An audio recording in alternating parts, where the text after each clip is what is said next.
Dimanche soir dernier, le 7 septembre 2014, vers 1h du matin, je faisais un Skype avec mon ami. Il s'appelait Thomas. C'était mon ami. C'était une conversation Skype normale. Pendant qu'on discutait, moi je jouais sur FIFA. Lui il était sur chatroulette. Pourquoi? Il y était tout le temps. Ça l'amusait. Pourquoi, Thomas? Il n'y rencontrait que des gens bizarres. Il me racontait des fois, des gens vraiment glauques. Donc on discutait. Il était dans sa chambre. Je pouvais voir la lumière que renvoyait son écran. C'était tout ce que je voyais car c'était la seule lumière, le reste de sa chambre était dans le noir. Et derrière lui, il y avait une porte ouverte. C'est quoi tout ce bruit-là? J'ai demandé. Ça tapait en dehors de sa chambre. On aurait dit que quelqu'un faisait tomber plein d'objets. J'entendais tout dans mon casque. Je sais pas, les voisins ou les travaux. Et là dans son dos, j'ai vu un truc passer. Thomas, y a ton frère à ta porte je crois. Non, il est pas là, il est chez Louis. Il a enlevé son casque et il s'est retourné pour regarder mais le truc avait disparu alors il a remis son casque et a continué à surfer sur chatroulette quelques secondes avant de quitter pour jouer sur FIFA lui aussi. Moi je jouais, tout en discutant de temps en temps puis en reposant les yeux sur la fenêtre Skype, je voyais la chose derrière Thomas. Non mais il doit être rentré et il te fait une blague Thomas, retourne-toi, il est là. Mais qu'est-ce que tu dis?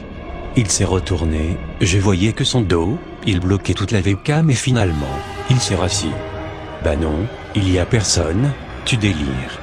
Je comprenais rien, puis en regardant un peu plus près, j'ai compris. Dans son dos, la silhouette s'était cachée derrière son placard, quand il s'est retourné. Je la voyais sortir lentement. C'était très gros, ça ne pouvait pas être son frère. J'ai paniqué, j'ai dit. Thomas, retourne-toi là, y a un truc trop bizarre derrière toi. Quand il s'est retourné, il y avait une main avec un couteau de cuisine qui s'est abattu sur sa gorge. Il a gigoté partout et là, la grosse silhouette est venue dans la lumière de l'écran en s'écrasant sur Thomas. C'était un homme mais il avait une grosse tête sans cheveux, avec un groin et des oreilles de cochon.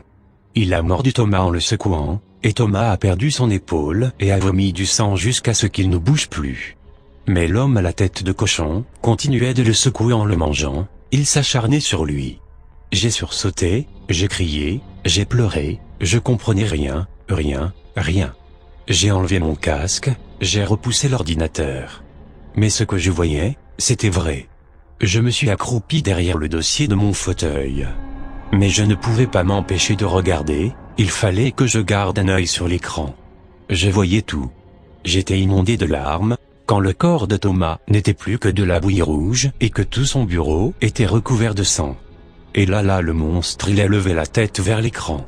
Et il l'a fixé, c'était pas possible qu'il me voie mais si, il y avait ma webcam allumée, le Skype continuait toujours c'est moi qu'il regardait il m'a vu je me suis caché derrière mon dossier, j'ai hurlé quand j'ai relevé la tête, il y avait quelque chose qui bloquait l'écran Skype, je voyais plus en fait. Il avait levé un papier devant la webcam et il me le montrait c'était écrit en majuscule en noir et en rouge, qui coulait partout toi moi arrivé à temps. J'ai fermé l'écran de mon ordinateur, tellement vite, tellement fort. Il était cassé, et je l'ai lancé par la fenêtre. Mes parents m'ont demandé comment et pourquoi j'ai fait ça. Je leur ai dit que c'était un accident à cause du chat la police est allée chez Thomas, ils nous ont appelés, tout le monde a su, personne ne comprend. Personne ne m'a parlé du Skype, l'ordinateur de Thomas était cassé lui aussi, l'écran brisé. Personne ne sait. Je n'ai rien dit. Thomas, c'était mon ami. Il m'a parlé d'un gars bizarre, qu'il a vu sur chatroulette, mais qui portait un masque bizarre. Moi j'y ai pas fait attention, lui non plus. Pourquoi Thomas, pourquoi? Je suis désolé je n'ai rien dit j'ai trop peur.